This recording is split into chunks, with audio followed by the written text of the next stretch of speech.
अमीर लोग गरीबों को तो इंसान ही नहीं समझते, कीड़े मकोड़ों की तरह कुचल डालते।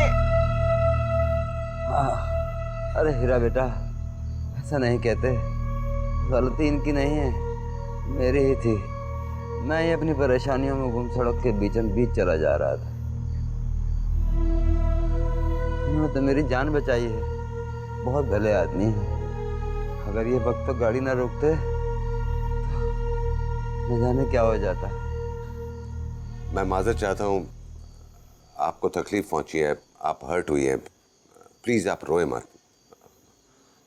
वैसे सारे लोग बुरे नहीं होते।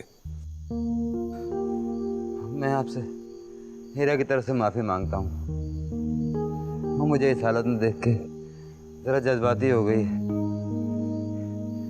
बच्ची है ना।